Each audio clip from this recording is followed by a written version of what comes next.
Hello, it's a pleasure that you are there and you've joined us on your channel of choice, Africa Independent Television AIT, and this is the Signature Show. My name is Mwabo Njoko, and let me welcome you to the program this beautiful Sunday in Abuja, the Nigerian capital. Now, this Sunday on the Signature Show, we will begin with a question. What are we really to believe? The so-called civilized and organized societies and scientists who told us we stood the risk of all of us dying have since admitted that COVID-19 was a false alarm. But COVID-19 created all manner of experiences in human population, human relationships, and the global economy. Honestly, we were fooled. Now, by the science of climate change, we're again being told that our earth is warming and bringing sharks to the shores, bringing floods to the deserts and the hilly cities, and in fact, making Moscow to melt. And there's evidence. Anyway, the minds of artists are expressing all of these on canvas. What is the artist? Your own city saying? Chukwudimadako, Signature Show correspondent, joined art lovers in Abuja to capture Nigerian artists putting experiences on canvas of what is happening in their cities. They may not be of COVID-19 or climate change. Just join us.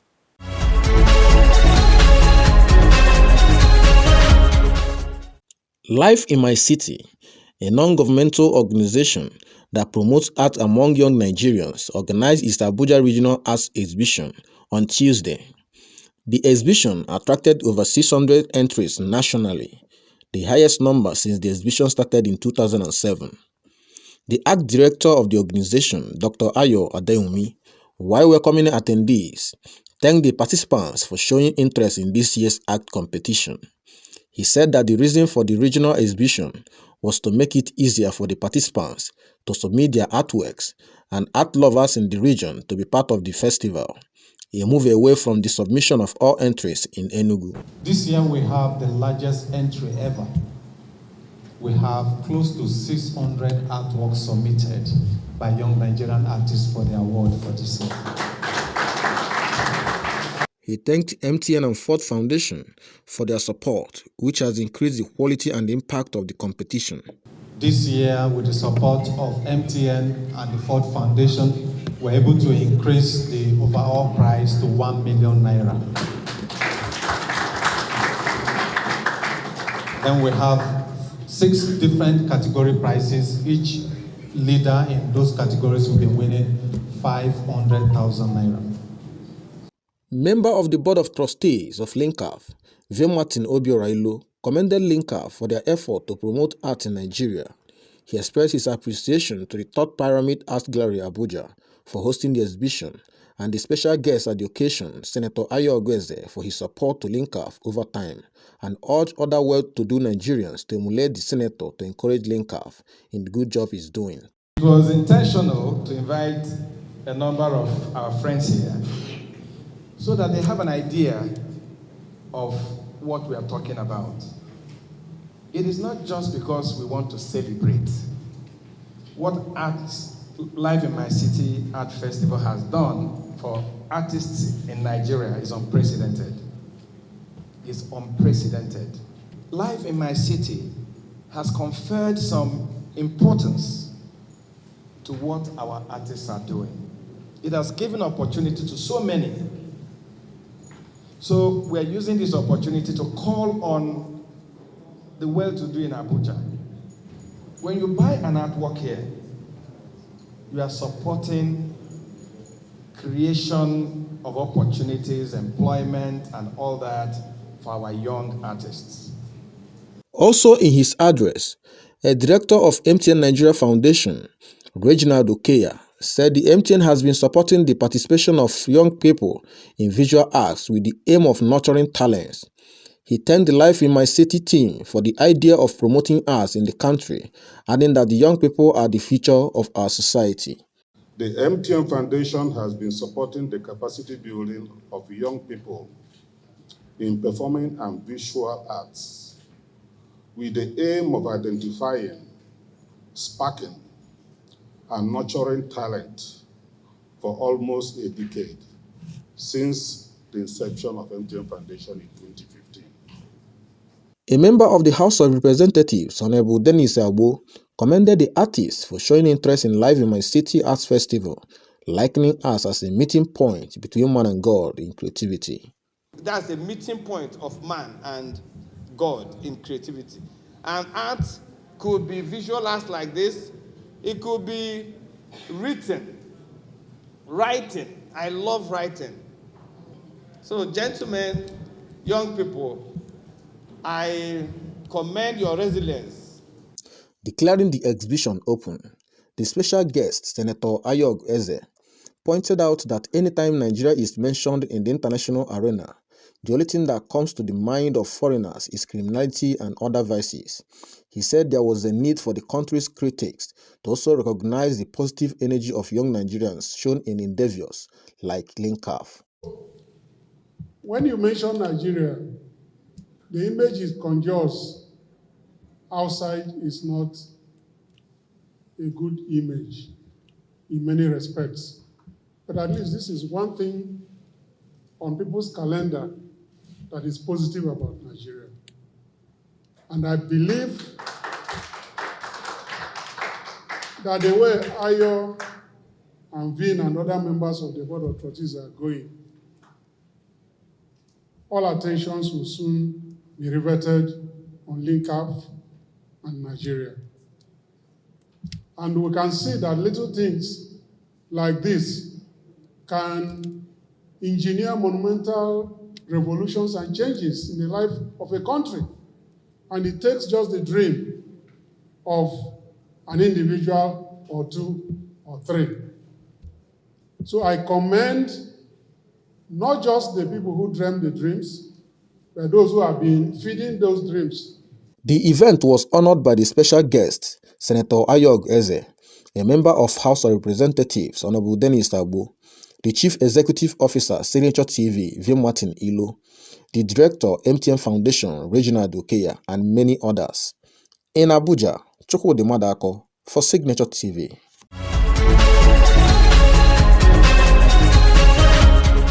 Now from art to a story told by children.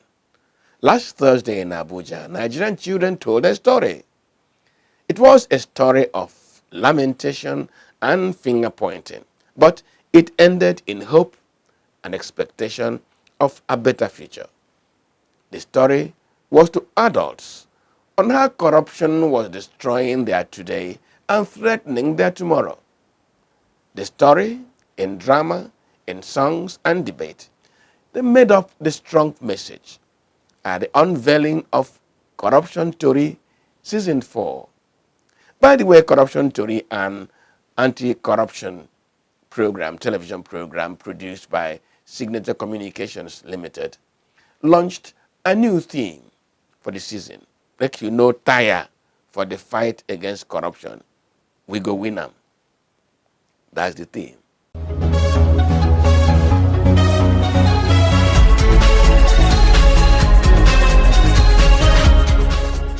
The Nigerian establishment has a tough task in its effort to turn around Nigeria's corruption supertanker. It may want to hold forth the indictment of a few public servants, publicize the anti-corruption rhetorics of government officials and anti-corruption agencies, and the condemnation of corruption by vote-seeking politicians. But those in whose hands Nigeria's future depends, the Nigerian children, find these moves as empty grandstanding or an unfortunate contradiction. Empty grandstanding and unfortunate contradiction because the moves only oversight a Nigerian society whose fabric is being loosened and penetrated by corruption even now. The new governor of Taraba State shut down a secondary school because the school was dilapidated, as those in charge refused to use the money for its renovation. Maybe throwing up the shame and destruction caused by corruption in Nigeria is not enough. And so the children add admonishment to it. A politician, avoid corruption. Are you a teacher? Avoid corruption. EFCC is watching you. EFCC is watching you. Corruption theory. Say no to corruption. Say no to corruption. Corruption is evil. But Nigerian children make a mockery of the establishment, including the professionals, academic and socialites, and show them as a pack of pretenders whose show seriousness to tackle corruption produces an expected end, chaos and confusion.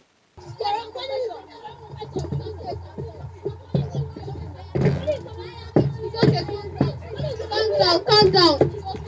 Calm down. Calm down. The show will continue next time. What can Nigerian children do in this circumstance? They resort to acknowledging the dire straits into which corruption has put Nigeria, but hang their hope on faith in God. Now fuel subsidy is removed, everything done they had, plus corruption, plus inflation, person one japa, but we should stay and we should fight because our country needs us. We should call on Jesus and we will be saved.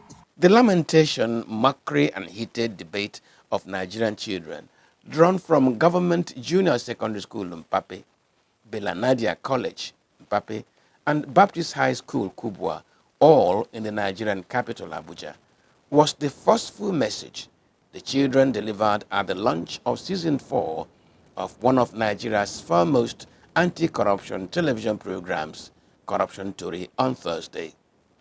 Corruption Tori, a pidgin English program translated into Hausa, Igbo, and Yoruba, and broadcast on the network service of Africa Independent Television AIT and 7 partner NTA stations around Nigeria, is produced by Signature Communications Limited and supported by MacArthur Foundation. The theme of Season 4 is Make You No Tire for the Fight Against Corruption. We go win 'em. A member of Nigeria's House of Representatives, Dennis Agbo, who unveiled the Season 4 plaque with other special guests, acknowledged that corruption remains a national challenge to Nigeria. It is now my honor and privilege to unveil the Season 4 of Corruption Tori as presented to Nigeria for our good and collective future by Signature Television and as supported by MacArthur Foundation. Ladies and gentlemen, may we unveil the 4th season of Corruption Tori.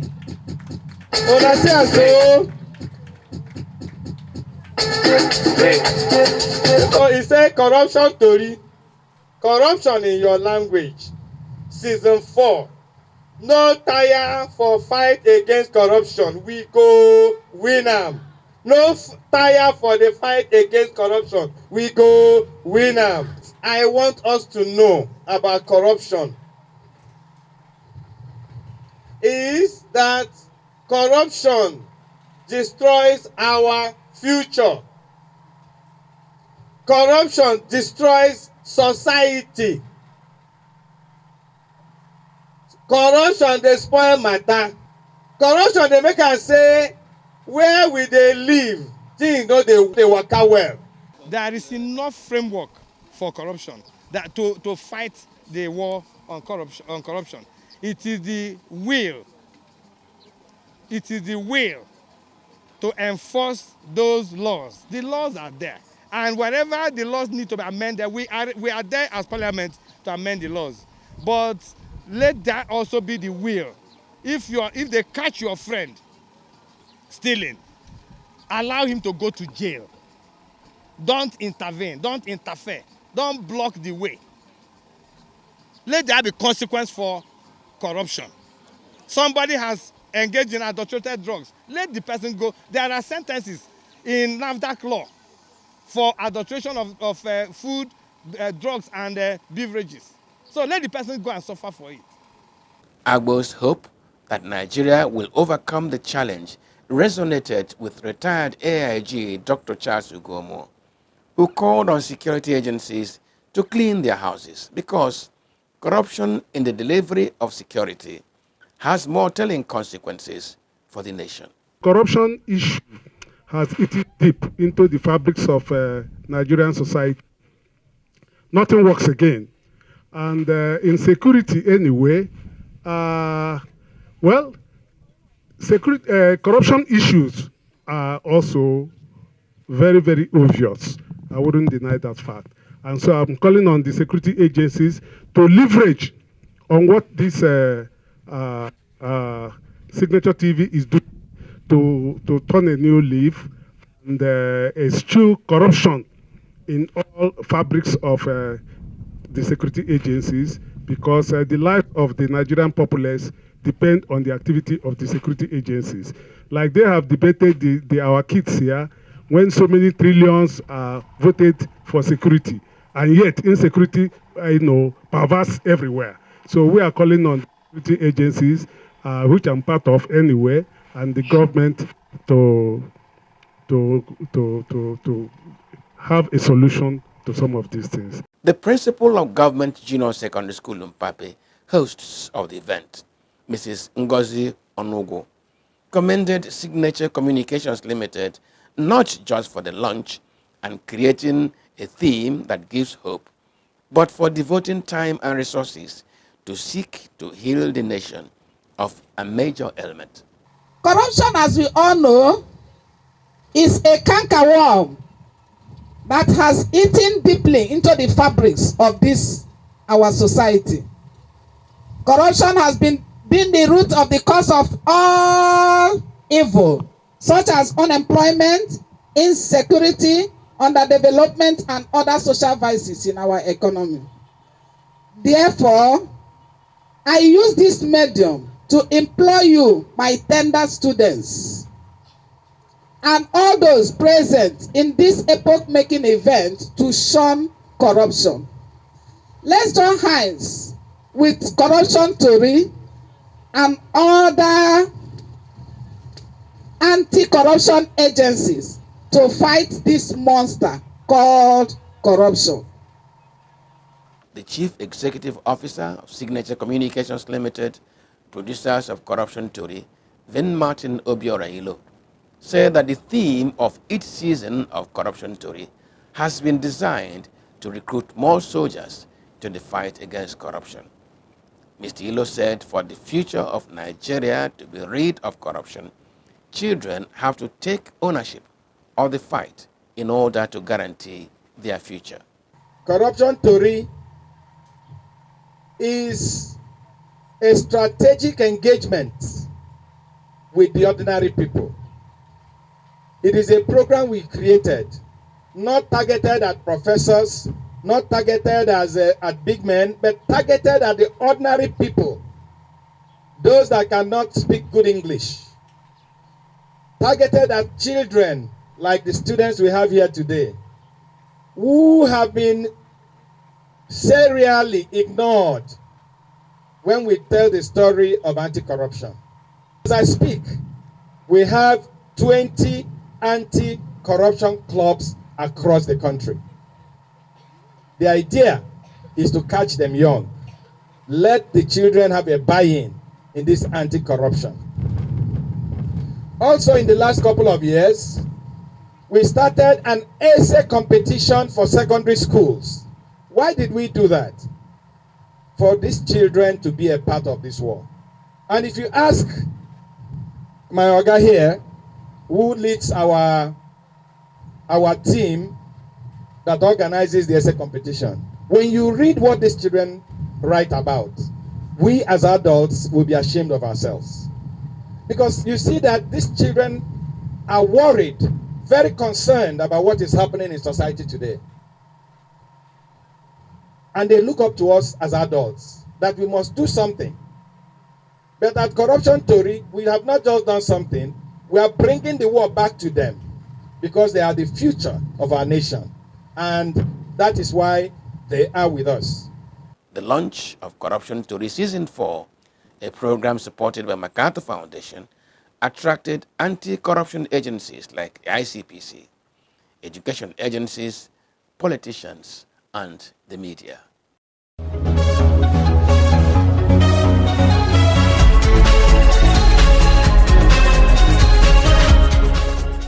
You are watching the Signature Show on AIT.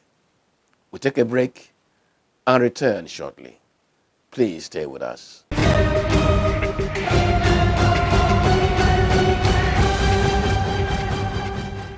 Now, the story of the suspended governor of Central Bank of Nigeria, Godwin Emefiele, is becoming the violent wind that is exposing the ugly behind or the well-fed cockerel. From being connected to Nigeria's power givers who fooled him like the witches fooled Macbeth with the promise of being given the presidency, to the very horrid redesign of Nigeria's currency, now for which allegations of playing political spoiler were raised against him, now to his alleged abuse of the Ways and Means provisions of the Central Bank of Nigeria Act, to the very weighty allegation of his involvement in terrorism financing, and then his suspension, his arrest, detention, and then arraignment before a court in Ikoyi, Lagos.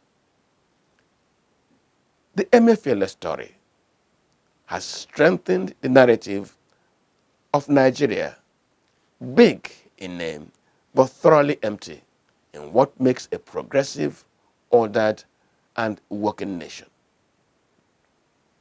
The big Nigerian shell, as a leading light in Africa with trusted institutions, may have been cracked a little bit by the last presidential election. But it has obviously been shattered. But what happened at the premises of a court in Ikoyi, Lagos last week after the trial of Godwin Emefiele began? The Emefiele saga in the Lagos court, the subject of our conversation this Sunday. Please stay with us.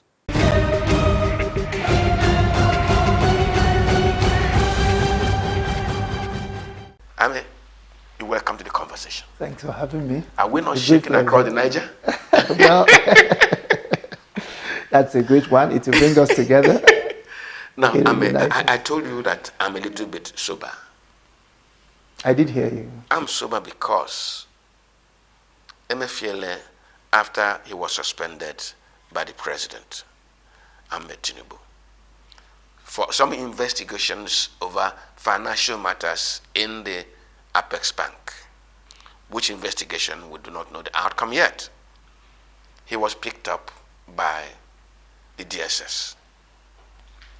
And he remained in the DSS detention until he had to go to court to enforce his fundamental human rights. I just want to ask a simple question. Did the DSS, as institution of the state, need to wait for the citizen to tell it, you are flouting the law, give me my freedom? All right. The DSS is a creation of the National Security Agencies Act. When you look at it's an 8-section act, and if you look at the sections of the National Security Agencies Act, I'll just like to make reference to the wordings of sections 1 and 2, where it has to do with the DSS. He said they shall, for the effective conduct of national security, be established the following national security agencies. That is to say, the Defense Intelligence Agency, the National Intelligence Agency, the State Security Service. And in section 2, subsection 3, it makes clear the functions of the SSS, which we call the DSS. Yes. The State Security Service shall be charged with responsibility for A, the prevention and detection within Nigeria of any crime against the internal security of Nigeria, B, the protection and preservation of non-military classified matters concerning the internal security of Nigeria, and C, such other responsibilities affecting internal security within Nigeria as the National Assembly or the President, as the case may be, may deem necessary. And 4, the provisions of subsections 1, 2, and 3 of this section shall have effect, notwithstanding the provisions of any other law to the contrary or any matter there mentioned. Then in section 5, it talks about classified matters and made reference to section 9 of the Official Secrets Act of Nigeria. The DSS, no doubt, has got wide powers from the wordings of this law. Anything that suggests an infraction on the internal security of Nigeria, they are to not only to go, not only to go attackful, but to prevent. That's wide powers. And how do you define preventing, detecting, stopping, averting? That's a wide area. It suggests to me that sometimes they may even, when necessary, they may even have to interfere with the operations of some other agencies, maybe like the regular police or some other, maybe the civil defense too, that have to do with the internal workings of our internal security. So they've got wide powers, there's no doubt about that. Well, I've not seen all the details or certified copies of documents that have been exchanged between parties in the courts. But I don't think that the DSS needs to wait for a public outcry or maybe a specific order of court giving them a specific number of days or time frame within which to bring an action against the suspended CBN. This country, it was awash in the media with DSS saying that Emefiele was being investigated for terrorism financing. I did a 15-minute story on it. Information was shoved within the media space, connecting Emefiele's political ambitions to some terrorist interests, and the monies moved in and moved out. And we verily believed that if the central bank governor, in trying to execute his political ambition, had got himself in a mess with the wrong security sources who have turned out to be anti-state, he should pay for it. So, if DSS was investigating Emefiele for terrorism finance, and don't forget that United Arab Emirates had given Nigeria a list of certified individual Nigerians who were neck deep into financing terrorism in Nigeria. Let me paint a gory picture. Terrorism financing means those giving out money and other resources to criminal terrorists to keep beheading us and to keep bombing us and to keep burning our villages and undermining the Nigerian state. United Arab Emirates gave us lists. Now Emefiele was fingered by the DSS to also be making such very unconscionable moves. But when DSS eventually got hold of Emefiele, they charged him with an offense of owning a den gun, and most likely some gunpowder. And you're a lawyer. Were you upset? Now, the allegation of terrorism financing is a very weighty one. Do you know the number of women that have been turned widows overnight in this country as a result of terrorism? Nigerian troops killed. Nigerian troops, gallant officers wasted, beheaded, their children, wives raped, barracks even attacked by these terror elements. The list is endless. So for a highly revered institution like the DSS to come out and say or even suggest such a thing, for me, it will be very important for me to think that they don't have some evidence, no matter how slight. Again, I'm not taking any side. I'm only saying that is it possible for such a sensitive institution of government, saddled with the responsibility of making sure that our internal security is intact, would they just make that kind of comment? Well, he who asserts, the law says must prove. So if they have asserted, they should prove it. They have not gone to court with that allegation. That's the point I'm taking you to. They told us. Is it late? So okay, so they want to begin with Dengon first. So, from the information I have, or the information at my disposal, I don't want to jump into conclusion. Can we give the DSS some time? Okay. Let's observe the DSS and see. Okay. What are they going to come for? Of course, Emefiele has got the best of lawyers, learned silks, and among the best of lawyers. I'm sure if at the end of the day, in any way, his rights have been infringed on, I'm sure he's not going to let that go.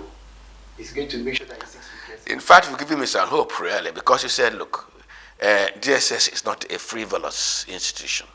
It doesn't go throwing words up and down. For it to have made that witty comment, there must be something. And let's wait. Because defaming the character of a man occupying such a high office, you know what that could attract in court if he shows that his character was actually defamed, or there was a libelous publication or something. No, I want to believe that, maybe. And no government institution of that level will want to attract, the wrath of the court, getting damages against it. When you get a element, you pay. Okay. Damages.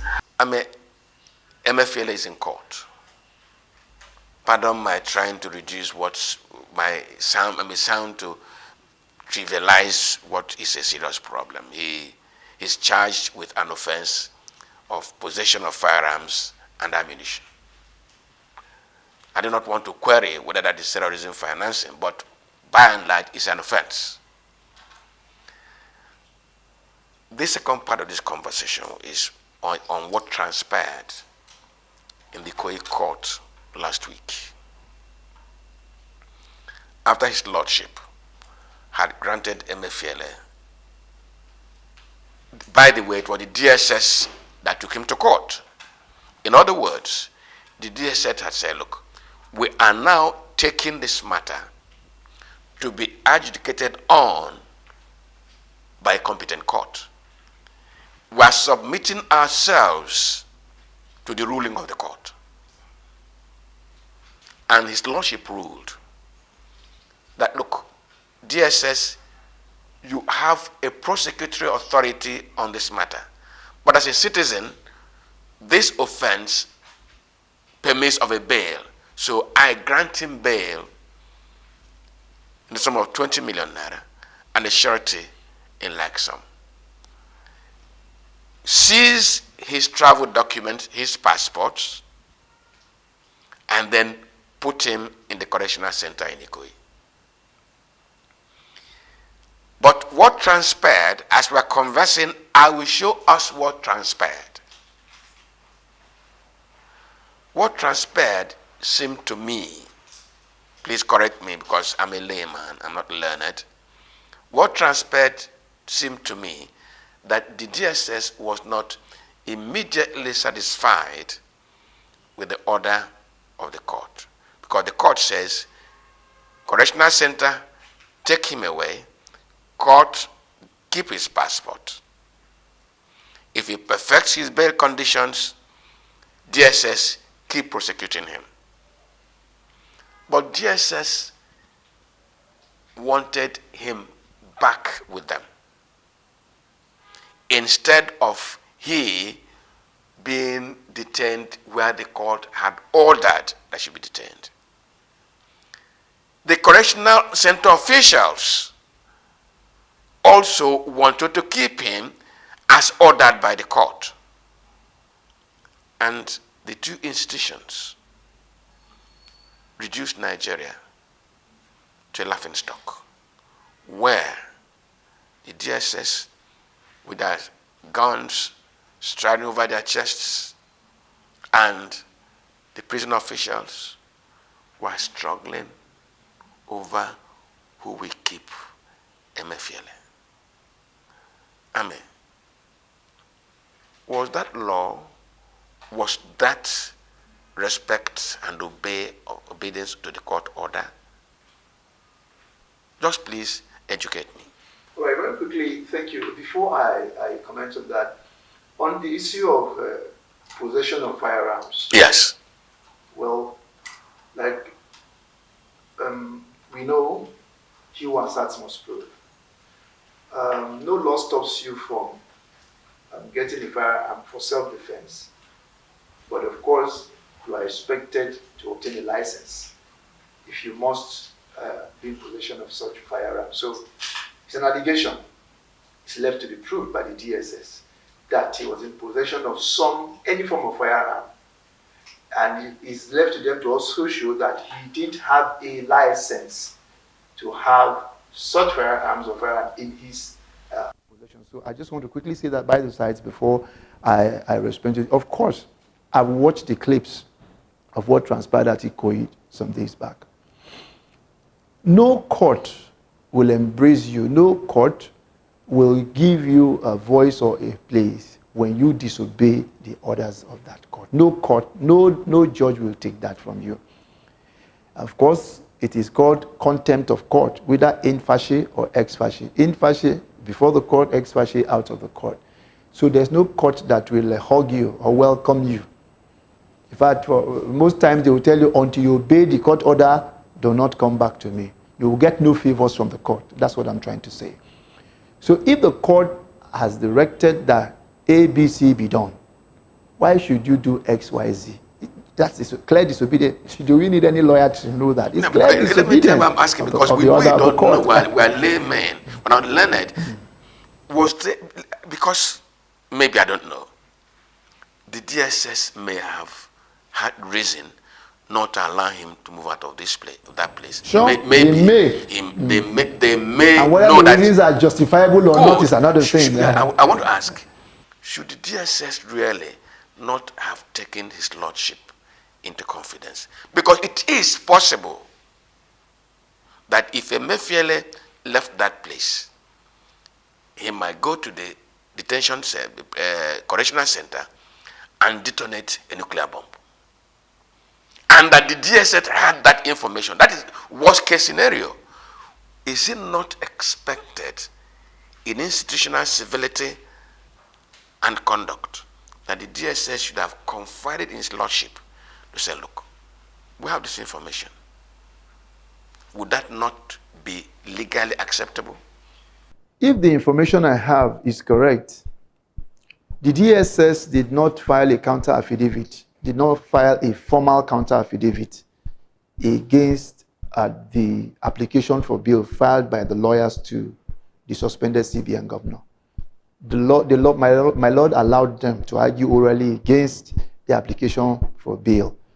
Again, I don't want to say so much on that because I don't have all of the details, but from what I read, they argued against the bail orally.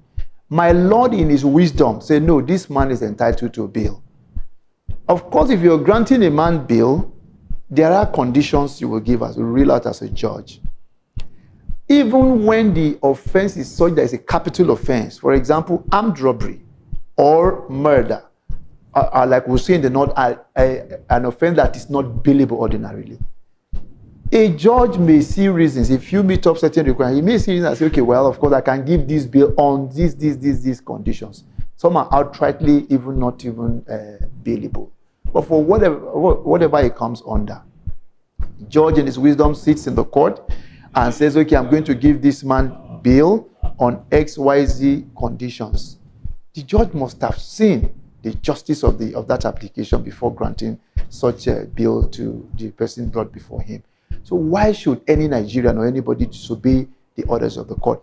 So it is left now to the lawyers, to the suspended CBN governor, to take the right step in the right direction. No court will smile at you for disobeying their orders.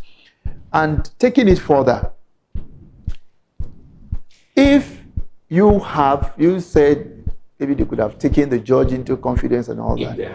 If you have, because of the nature of the work of the DSS, there are certain classified information they cannot just let out in the public. Not even to his lordship. Unfortunately, there are certain information they can't let out.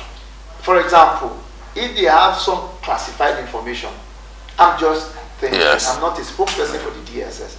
But for example, if they have some classified information that they can't just put in a counter affidavit before the court, what do you expect them to do? Now, because that counter affidavit, and it becomes a public document once it is filed, anybody can apply for a certified copy of it and get it. But if they are classified information, you can be denied a certified copy of such a document. That is my understanding of the position of the law, NSA Act, the Official Secrets Act. So in that situation, there are ways these institutions can go to court, can approach the court, can give information to his lordship to help sustain our national internal security. So that is what I think. Of course, a lot of things may not have been done perfectly well. I don't know the information at the disposal of the DSS. I don't know what they're acting on. I want to just believe until the contrary is shown me in court or by way of documentary evidence that the DSS is not acting in the interest of Nigeria and Nigeria. Let us not dwell solely on the DSS.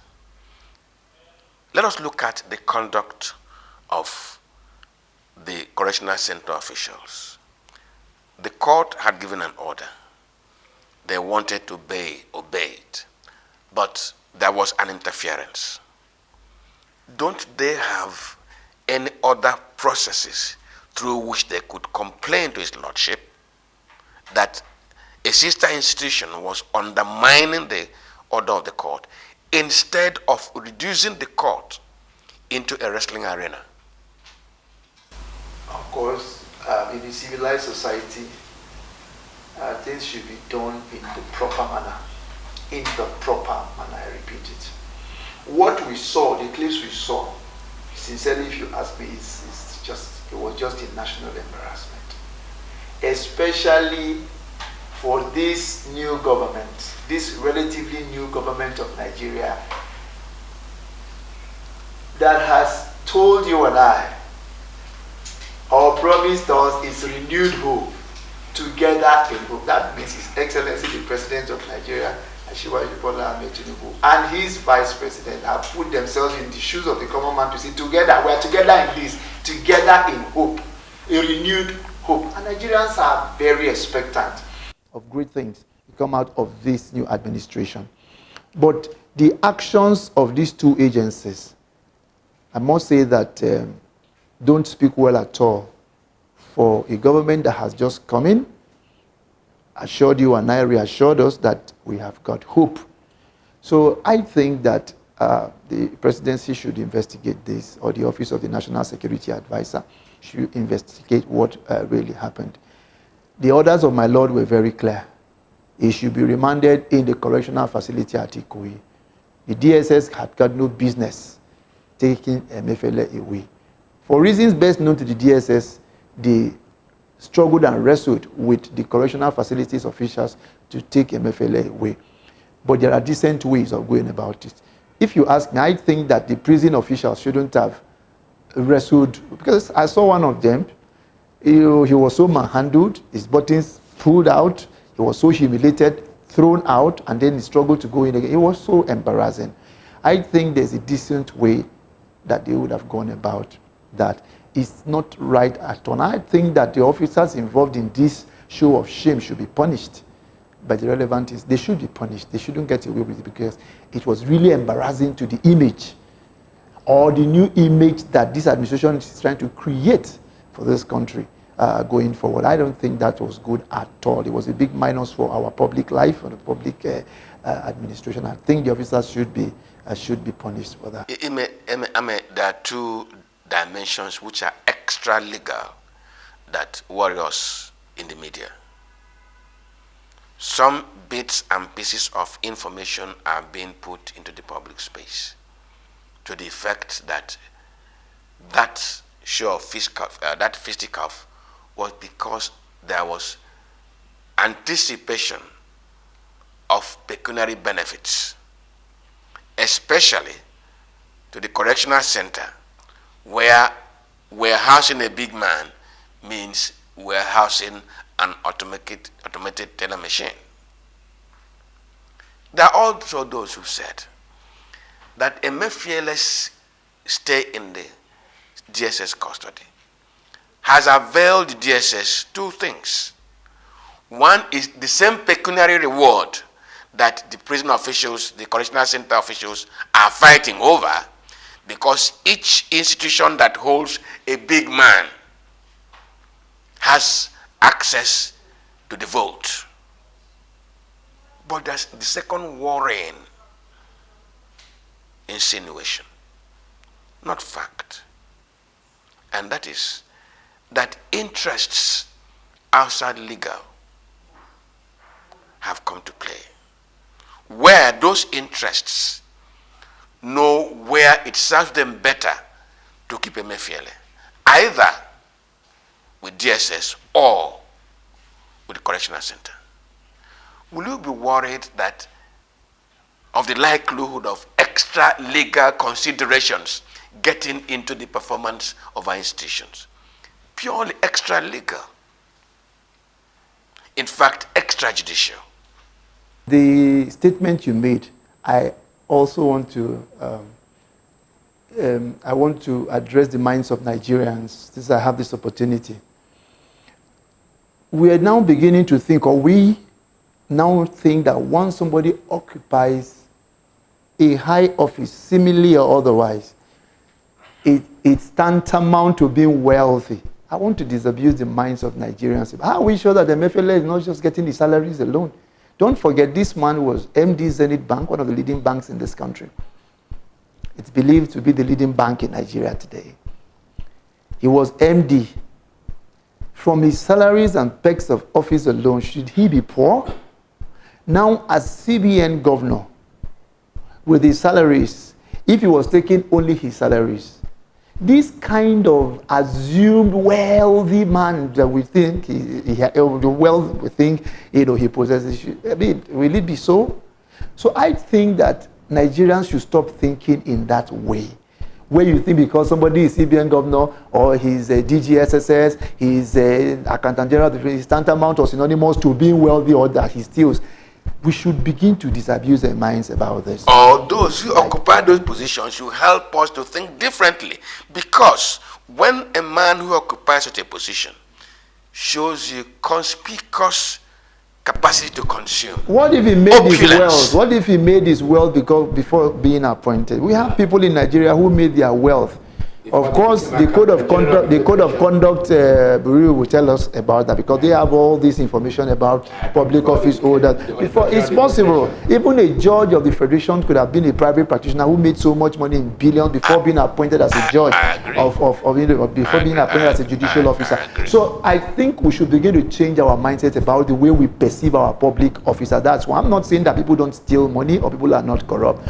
Of course, that we know it's a pain in Nigeria today. But coming back to the issue of the CBN governor and whatever it is that our public officers do, where depending on where the person is remanded, whether in the DSS custody, ordinarily, where somebody comes before a court, the proper place for the person to be remanded or his liberty to be curtailed is our correctional facilities. It is not something fun. It's something that is the order of the day that the EFCC will keep somebody in their own detention facility ad infinitum. That's not what is proper to be done. You are expected to charge somebody to court. the person is heard, and the court directs what happens further. So in this situation, I must say, well, these are statements in the public space, but it is left to be shown. If you think that you have anything to show that public officers in the correctional facility or DSO who are benefiting from a big man, so to speak, come out and let the Nigerian state know. There are avenues through which you can channel such information, and actions, I believe, will be taken by the relevant agencies. But assuming it is true, that tells you how low we've descended.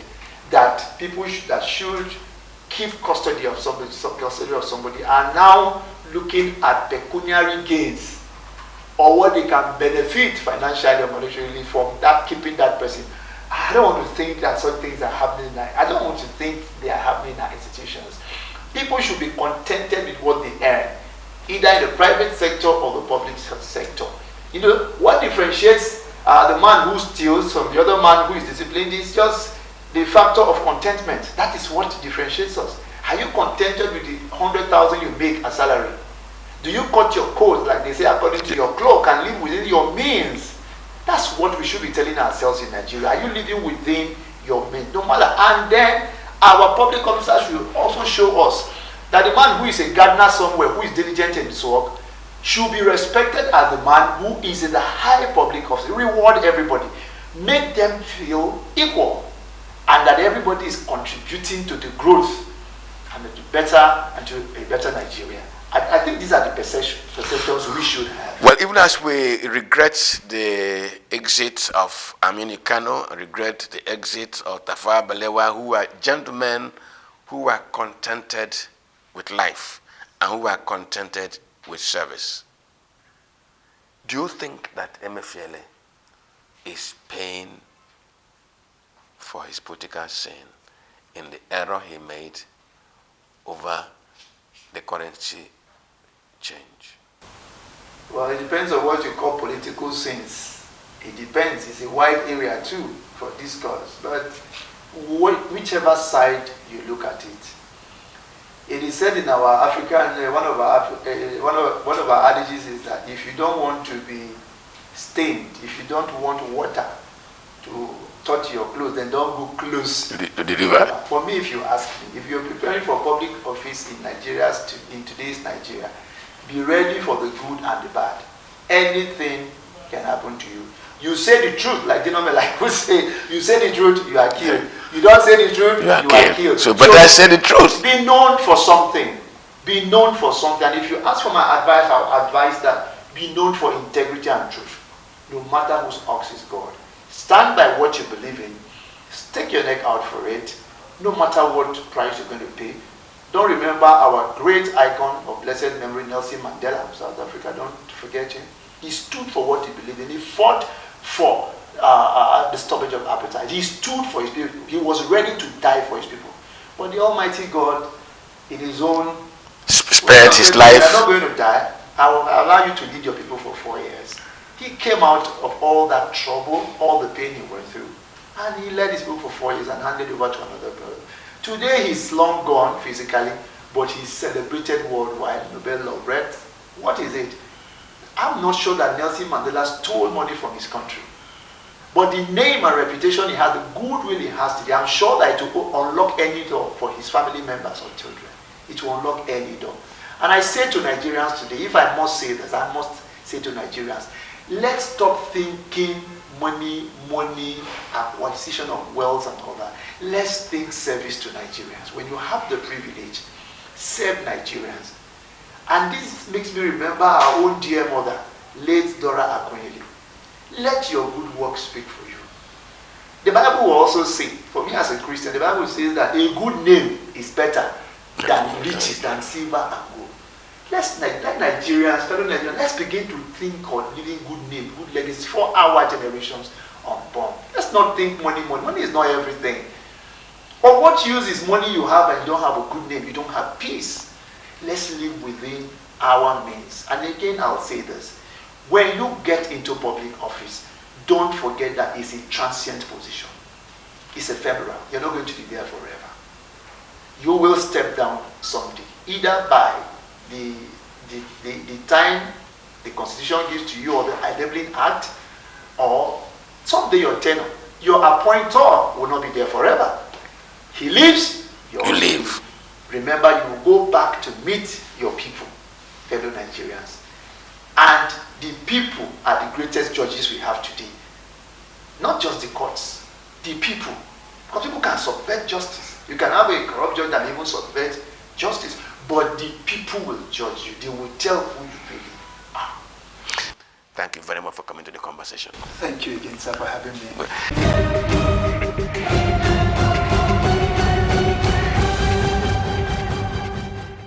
Again, thank you. Amen. And that's our program for this Sunday. My name is Mwaboz Njoko. Can I say good afternoon?